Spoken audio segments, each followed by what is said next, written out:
everyone, welcome back to the channel. We're going to be talking today about social media making people delusional. I've got it's called Beauty Sleep Chamomile Rose Tea. I don't know if you can see it, but it's actually purple like my background, which is super cool. This is like one of my favorite teas though, and I use clover honey. Yeah, so social media is fueling delusions. It is causing people to be more narcissistic, but it's also causing body dysmorphia. So this article just came out yesterday with Neuroscience News. Social media linked to increased risk of delusion-based disorders. I'm sure, I'm sure that like most people understand this. And oh my gosh, I'm going to put on my glasses. Lord have mercy. I'm going to put on the glasses to read this. Yeah, I'm sure this isn't surprising to people, but it is interesting to see these studies coming out because I think a lot of people have known this for a while. We've talked about it before, how people go into these echo chambers and they're not getting pushback that you would experience like in the real world where you cannot totally curate your environment. You know, if you're going out in public, there's going to be people there who disagree with you about some things. You know, you're going to get a variety of opinions that online you don't necessarily have because online you have the ability to block people you disagree with, to mute people you disagree with. You kind of are able to curate your social media feeds in certain ways that you cannot curate the real world in these ways. So people often go into these echo chambers where their ideas are reinforced rather than challenged. So that just makes sense. New research indicates a strong link between high social media use and psychiatric disorders involving delusion. So this is somebody who's very active on social media. There are a lot of people who are addicted to social media, and this involving delusions such as narcissism and body dysmorphia, of course. And I would say that the body dysmorphia thing extends to what we see with these young kids in this young generation where they're all questioning their quote unquote gender identity because they're seeing things online that is contributing to this. They have people who are on there kind of grooming them, older people who are telling them, oh yes, maybe you were born in the wrong body. And then they see content of other people who have said that they've gone through that, and it reinforces their idea that, oh, maybe there is something wrong with me. So yes, this makes sense. Conditions like narcissistic personality disorder, anorexia, and body dysmorphic disorder thrive on social platforms, allowing users to build and maintain distorted self-perceptions without having any real-world checks against those beliefs. The study highlights how virtual environments enable users to escape social scrutiny. So if you're online and you're on an anonymous account, you know, you're getting to hide behind a username, but also you're not experiencing the social reactions of people. So if you say something rude to somebody online, you don't have to see their face and how they visibly respond to it. You're missing the social cues that you would get in a non-virtual environment. So it says, this virtual environments enable users to escape social scrutiny, intensifying delusional self-images and potentially exacerbating existing mental health issues.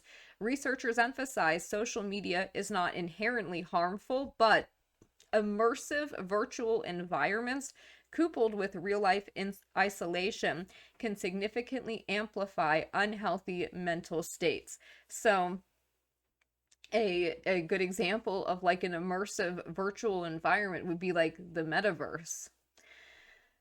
So key facts: delusional disorders, high social media use strongly correlates with disorders such as narcissistic personality disorder, body dysmorphic disorder, erotomania, and anorexia. So if you're using social media a lot, if you're spending hours and hours on your day, just scrolling on different social feeds, on Instagram, on Twitter, on Facebook. Maybe maybe this is a good reason to like scale that back, to kind of moderate your use of these platforms. Self-presentation issues. Social media allows users to maintain unrealistic and self-enhancing identities without reality-based scrutiny. So a great example of that would be like the family YouTuber, Frankie Valli, and how she kind of presented a certain image, and then behind the scenes, like her home life was totally different. And I think this is also often the case with a lot of these so-called fitness influencers that you see on social media.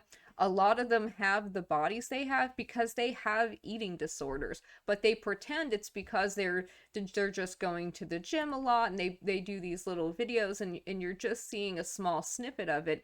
And a lot of them also lie. They do these what I eat in a day videos, or their daily routine videos they're fake. They're done for content and to earn money, and it's also presenting a false image. So they're maintaining this self-enhanced identity, but they're not getting that real world scrutiny that you would get in your day-to-day life.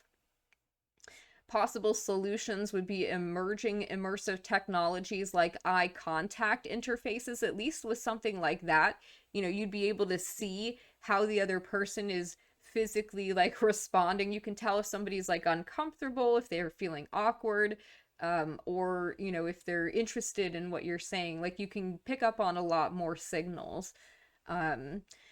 Okay, so a new study from Simon Fraser University researchers has found a close link between high levels of social media use and psychiatric disorders that involve delusions. According to the recently published study in BMC Psychiatry, a systematic review of all available academic literature, including scrutiny of over 2,500 publications on social media use and psychiatric disorders, forms of delusions were by far the most prevalent type of psychiatric disorder related to high social media use.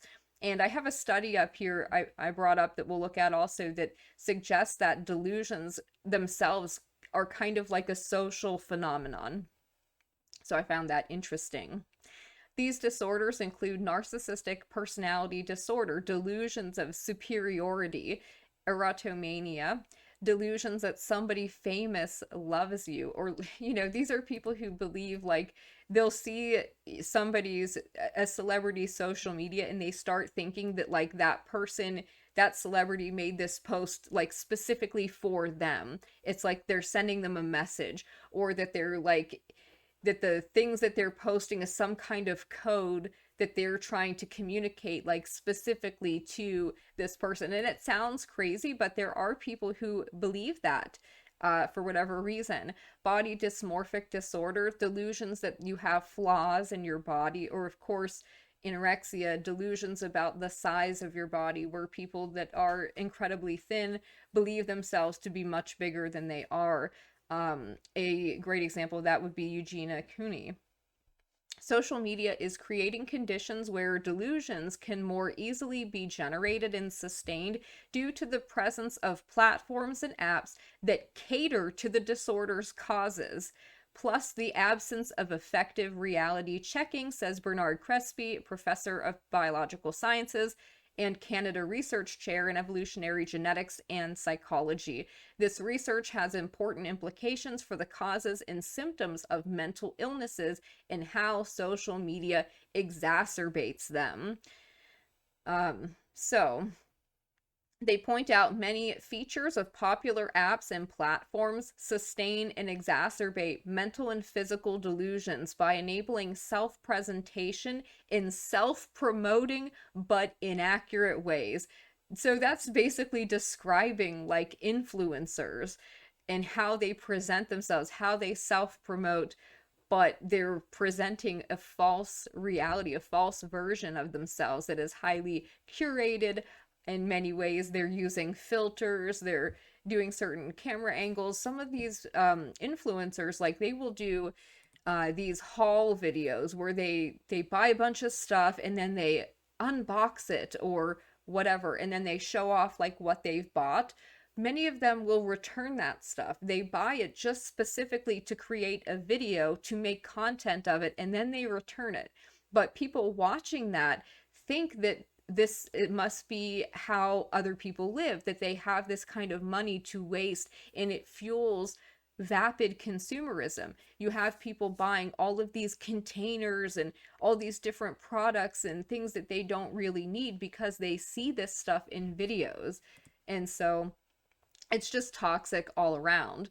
The profound difference between online and in-person social interactions, where people are more likely to have their delusions kept in check by physical and emotional reality, exacerbate deviations from mental well-being. The study concludes people with disorders involving high levels of delusionality would benefit from cutting back on using social media. And it also calls for more research to be done into specific features of social media that encourage delusions, and look for ways to make online social interactions more grounded and more like how they are in the real world. Which I don't know how you would do that, how you would change the internet or these big tech platforms that have become ubiquitous. How do you change them to make them more authentic to the real world? I don't know. I think it's very difficult, especially at this point.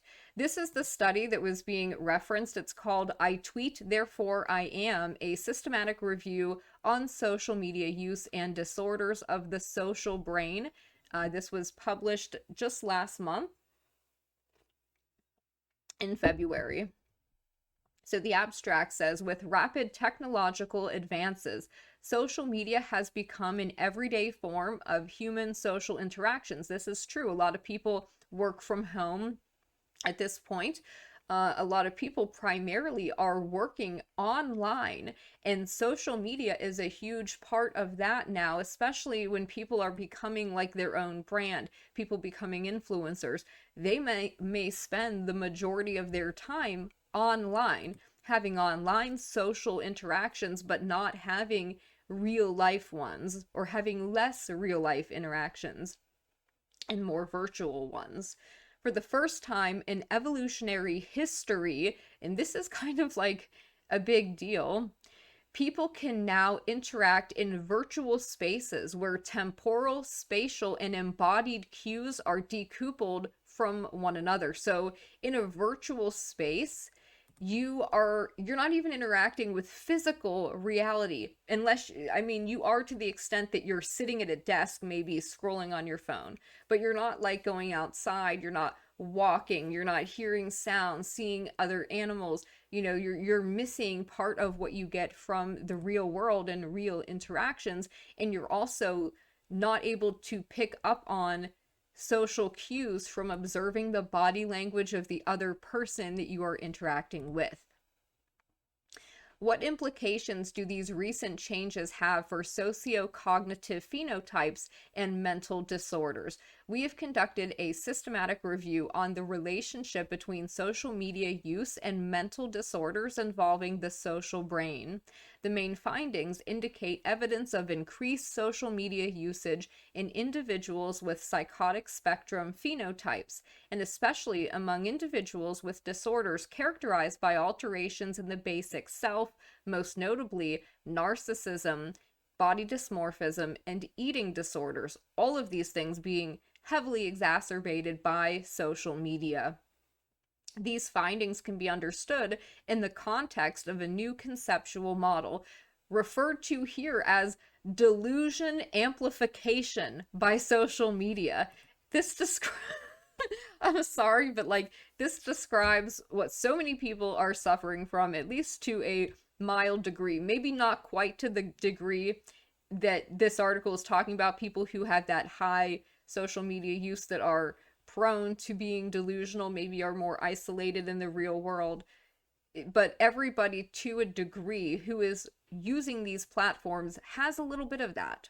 whereby this suite of disorders and symptoms centrally involves forms of mentalistic delusions linked with altered perception and perpetuation of distorted manifestations of the self that are enabled and exacerbated by social media. So, especially in young people, I mean, I think you have these young kids who their brains aren't fully developed and they go onto these platforms, especially ones like Instagram, and they're seeing what they think to be reality, and it's not real. They don't understand how edited many of those pictures are, how photoshopped, how somebody can change the way that their waist looks. This is a big one on Instagram. You have these Instagram models, and they have these pictures of them where they look like their waists are like literally this thin, and that's not real. You can never look like that unless you're like extremely starving and you already have a small frame. It's not even realistic, but it's photoshopped in such a way that a young person sees that and thinks that that's how they should look, or that that's real or normal or attainable. They see people with all of this plastic surgery that don't disclose they had it, and they think that's how they're supposed to look. Or they see people with filters. They don't even know that they're looking at an image that that has been heavily edited. And so it's creating this false perception of what they should look like. Disordered manifestations of the self. So thinking there's something wrong with them because they don't look like what they're seeing online that they don't understand is fake. In particular, an underdeveloped and incoherent sense of self in conjunction with real-life social isolation that inhibits identity formation and facilitates virtual social interactions may lead to use of social media to generate and maintain a more or less delusional sense of self-identity. I think there's a lot of people who use social media for that very reason, so that they can feed their ego and feel superior to others. The delusions involved may be mental, as in narcissism and erotomania, or somatic, as in body dysmorphic disorder and eating disorders, encompassing either the entire body or specific body parts. In each case, the virtual nature of social media facilitates the delusionality because the self is defined and bolstered in this highly mentalistic environment where real life exposure of the delusion can be avoided. Current evidence suggests increased social media usage via its disembodied and isolative nature may be associated with psychotic spectrum phenotypes, especially delusionality, by the decoupling of their inter and intracorporeal cues integral to shared reality testing, leading to the blurring of self-other boundaries. So that's pretty disturbing. And I like this quote here: "The other's gaze decentralizes my world."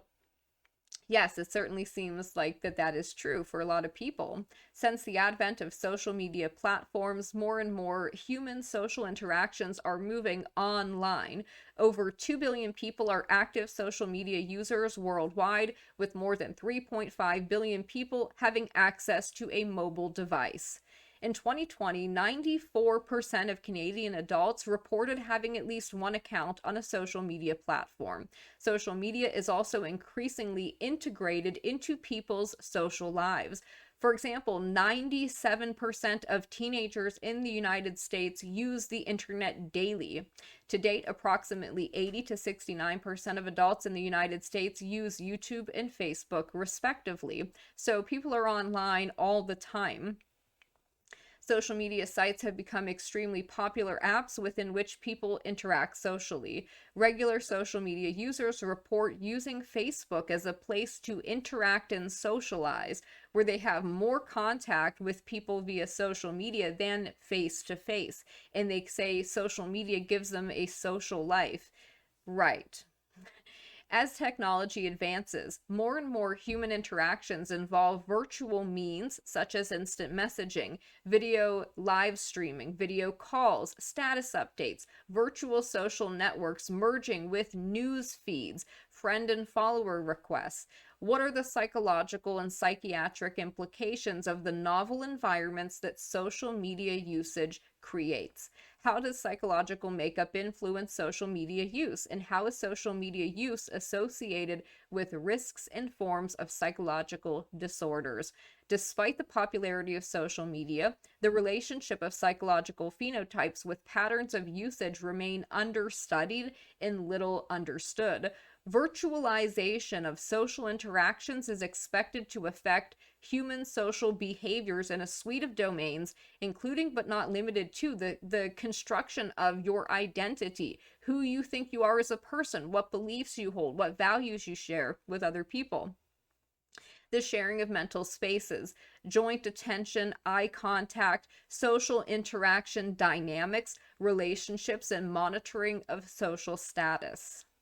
Yeah, so this is, you can read this. I will link this in the video description. I find this stuff very interesting because I am one of those people who is concerned by the progression of technology and how it is becoming built into basically everything around us and how that affects people, especially kids.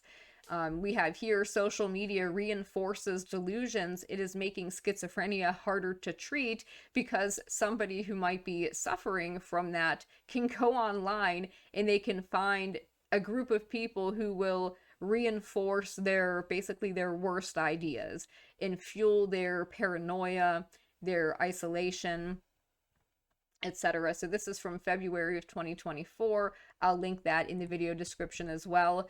We have this study here from 2018, social media and its relationship with mood, self-esteem, and paranoia in psychosis.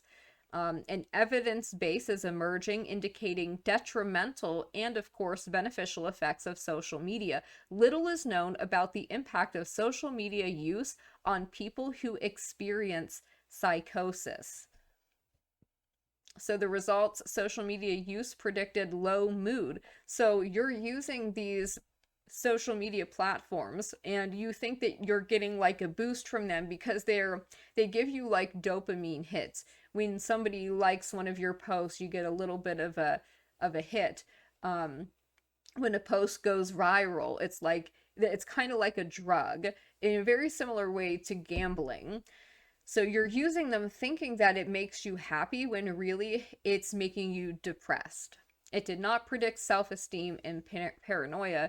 Posting about feelings and venting on social media predicted low mood and low self-esteem, coupled with high paranoia, while posting about something more positive like your daily activities predicted increases in positive effect in self-esteem. Viewing social media news feeds predicted reduction in negative affect and paranoia.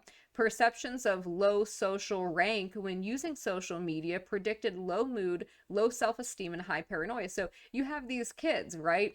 And they go on these platforms, they're on TikTok, and they see other kids doing their haul videos of, oh, what I got for Christmas, and they're showing all this designer stuff. And maybe these kids, they don't have access to the same, like their parents aren't as wealthy, they can't get those things, so they perceive themselves to be low status, low value, and it harms their self-esteem, and it also makes them more paranoid.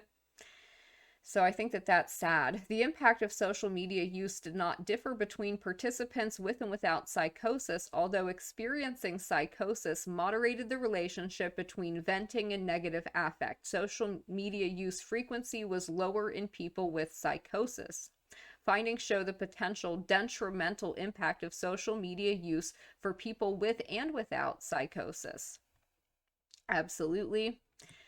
We have here associations between digital media use and psychotic experiences in young adults. This is a Canadian study from 2 years ago. The study is about how social media can make people experience like literally psychotic episodes. Psychotic experiences are disturbances of thought and perception that exist along a continuum within the community and are more common in youth. These experiences include paranoid beliefs, hearing voices when alone, and a range of unusual perceptions. Psychotic experiences in adolescents and young adults are associated with higher risk of subsequent psychotic disorders, as well as a range of other mental health problems, including depression, anxiety, etc.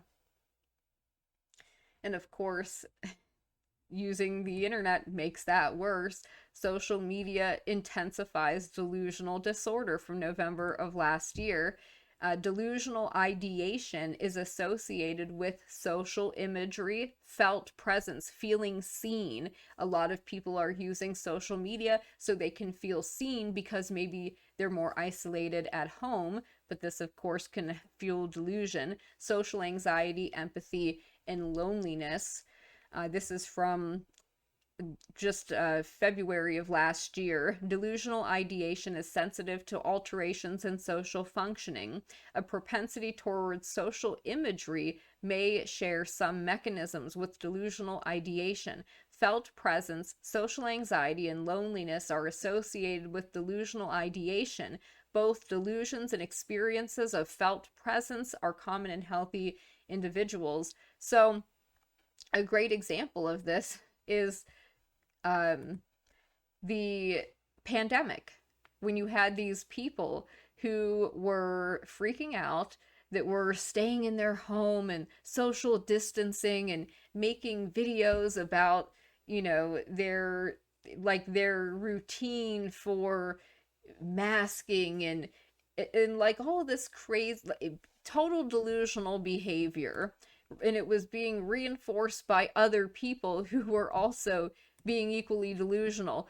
And this is not a new phenomenon. I mean, this is a study from 2012. Are social networking internet sites a factor in psychotic symptoms?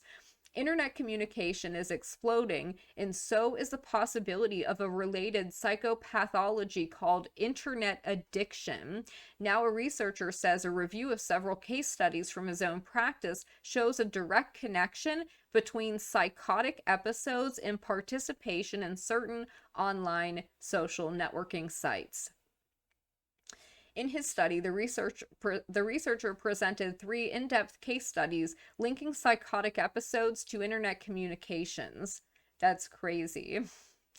According to Dr. Nitzen, patients shared some crucial characteristics, including loneliness or vulnerability due to the loss of or separation from a loved one, relative inexperience with technology, and no prior history of psychosis or even substance abuse. In each case, a connection was found between the gradual development and exacerbation of psychotic symptoms, including delusions, anxiety, confusion, and intensified use of computer communications. Behind the screen, the internet is a free and liberal space many individuals use on a daily basis and a growing part of normal social life. And again, this is from 2012, so keep that in mind. It was a lot freer back then than it is now. While technologies such as Facebook have numerous advantages, some patients are harmed by these social networking sites, which can attract those who are lonely or vulnerable in their day-to-day lives and act as a platform for basically predatory behavior. All 3 of this doctor's patients sought refuge from a lonely situation and found solace in intense virtual relationships. Although these relationships were positive at first, they eventually led to feelings of hurt, betrayal, and invasion of privacy. All of the patients developed psychotic symptoms related to the situation, including delusions regarding the person behind the screen and their connection through the computer. 2 patients began to feel vulnerable as a result of sharing private information, and 1 even experienced tactile hallucinations, believing the person behind the screen was physically touching her. That is insane. Some problematic features of the internet relate to issues of geographical and spatial distortion, the absence of nonverbal cues, and the tendency to idealize the person with whom someone is communicating, becoming intimate without ever meeting face to face. All of these factors can contribute to a patient's break with reality in the development of a psychotic state. I think that's wild. So I'm interested to know, though, what you guys think. I'm sure it's not surprising to you to hear that, yeah, people who use social media a lot, they tend to be more delusional, maybe more narcissistic, maybe more dysmorphic. Maybe, there are these perceptions that there's something wrong with them because they have unrealistic expectations due to how social media has affected their thinking of like what they should look like, how fit they should be, what their hair should look like, all of these things. And I'm interested to know what your thoughts are, and I hope you guys have a good day. Whee!